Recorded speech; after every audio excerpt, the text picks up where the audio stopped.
Welcome to Aging Gracefully. I want you to get motivated to live a long, healthy life without regrets. And my friend Betty Lou Higgins, she believes in the same strategy for life, right, Betty Lou? That's for sure, Catherine. I know you do. And thank you so much for being here today. Thanks for having me. You would be called a professional storyteller. Tell me, you have a couple of titles. I do.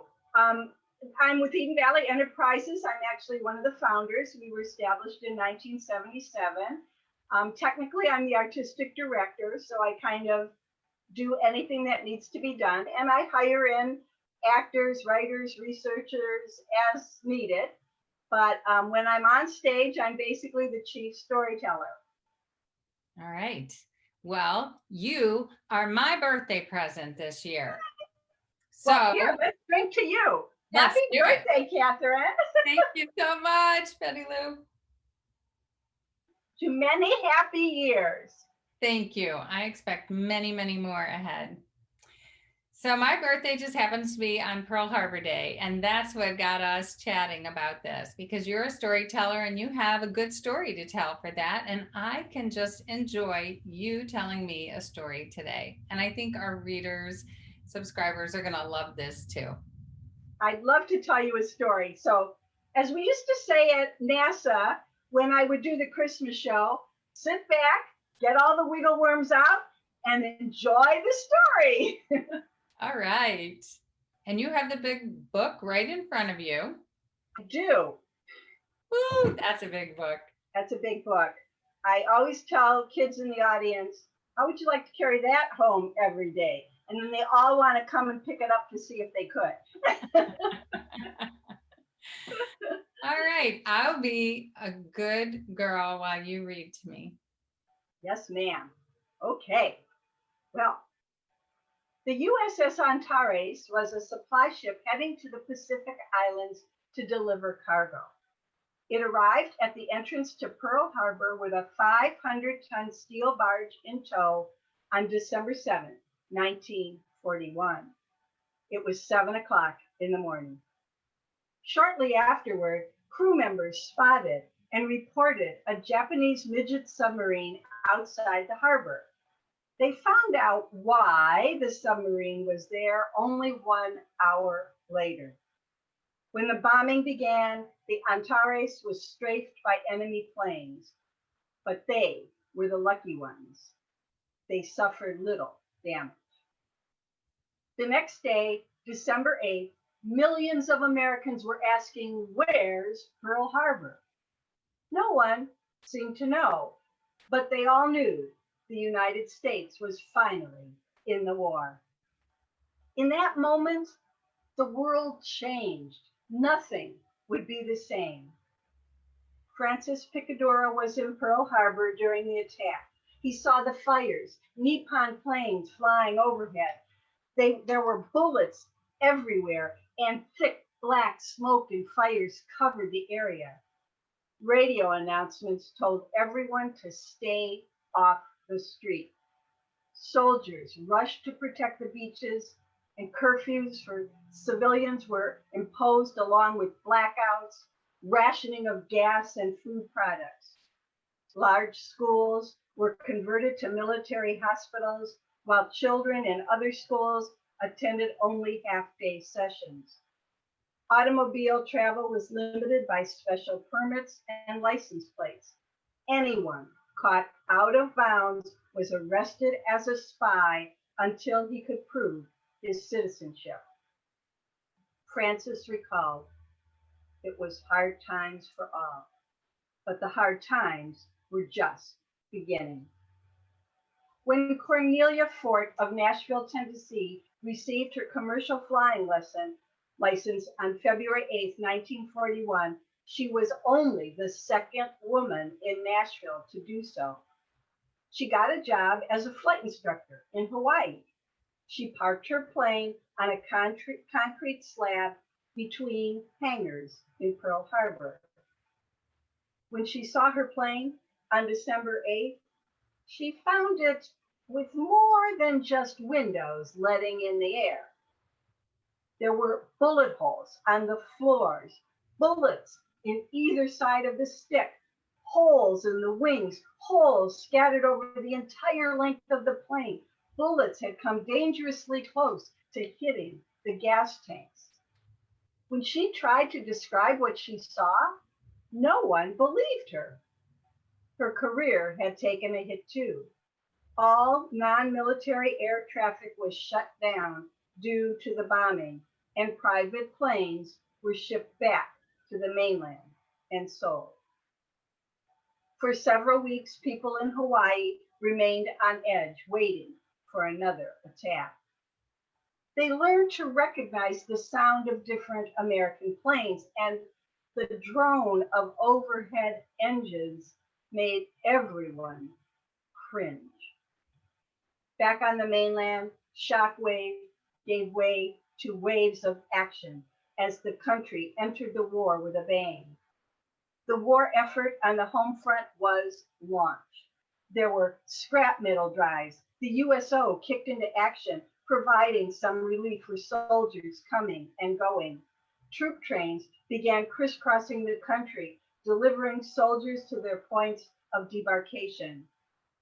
In Ohio, soldiers came to Dreamsville.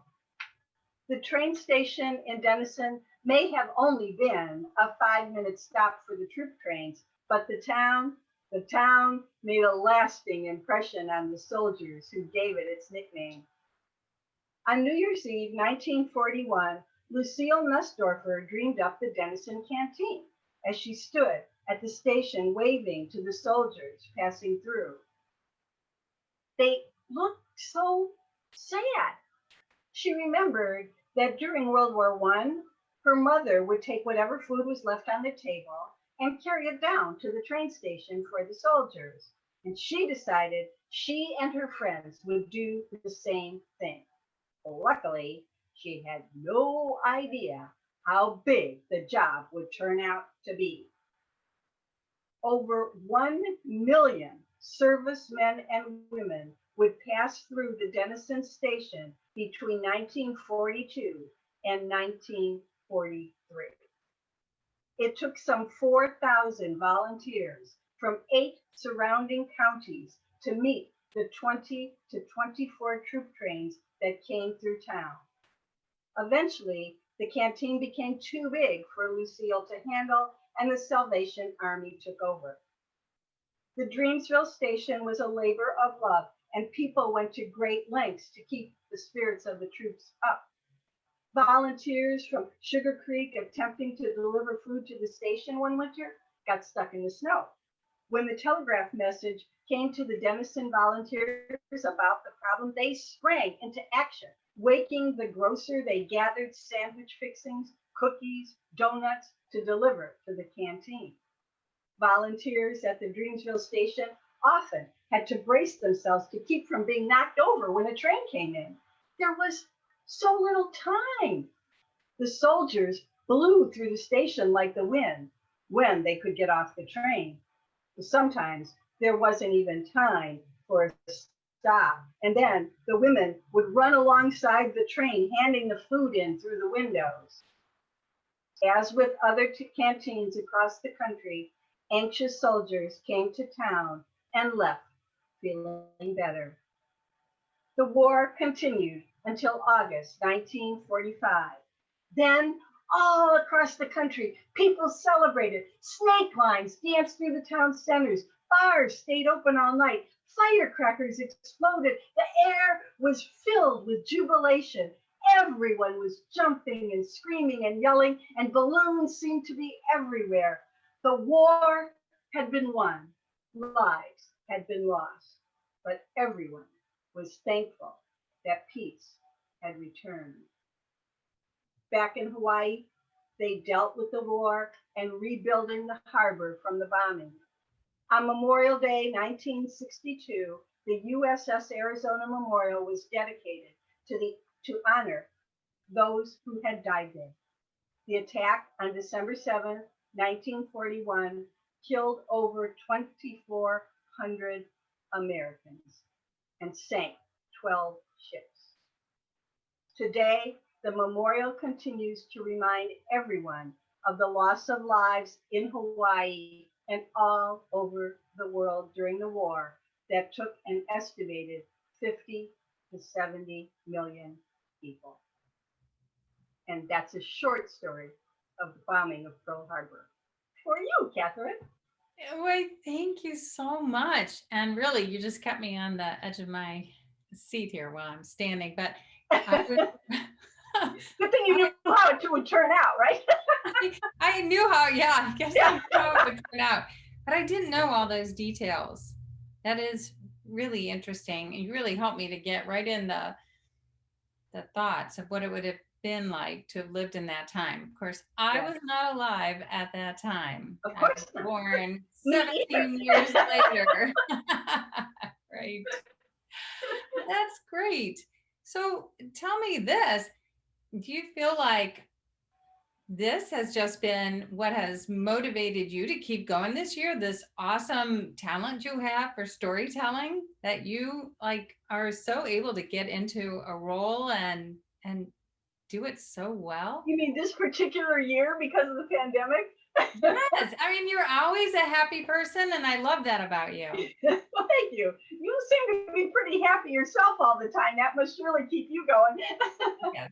Well, it's been hard because other than 3 weeks in October, when I did a class for Baldwin Wallace for their learning and retirement group, since March, I have done no programs whatsoever. So the BW class was through Zoom. I had a Rocky River Library program last week, and that's been it since March. So I don't know I could say that the storytelling has kept me going, but we're working, well, I'm working right now on a book for Arcadia Press about lost restaurants of downtown Cleveland, and the company generically is working on what will be eventually a book and a storytelling program about Dante Lavelli, the Hall of Famer of the Cleveland Browns. So we'll be telling the story of his life couched in the important immigrant story of Cleveland and the country, because his ancestors, of course, came from Italy, and his father was a well-recognized blacksmith from Hudson, Ohio. So that's what we've been working on during this year. So those things were kind of able to keep going because it was research and writing, although both researchers working on the Lavelli project were pretty well stymied at the beginning because they had no access to the library, to archives, or anything else. So that's been a real problem. I gotta say, I love the creativity that we are seeing this year, because now that we're at this point in the year, people are just holding to their purpose in life, their projects, and figuring out ways to be happy and be creative no matter what. And that's what I see that you have done as an example. So thank you so much for that. Well, thank you. I have one question for you now before we conclude. Okay. Betty Lou, what is the secret to aging gracefully? Not thinking that you're aging one way or the other. I love that. Keep aging out of the mind, right? Yeah. Out of mind, out of sight, just keep putting one step forward. That is great advice. Thank you so much for being here today. Thank you for my birthday present. Thank you for having me, and I hope I can give you another present next year. All right. All right. Maybe even before that, we'll do something again. That would be nice. Thanks, Betty Lou. Thank you.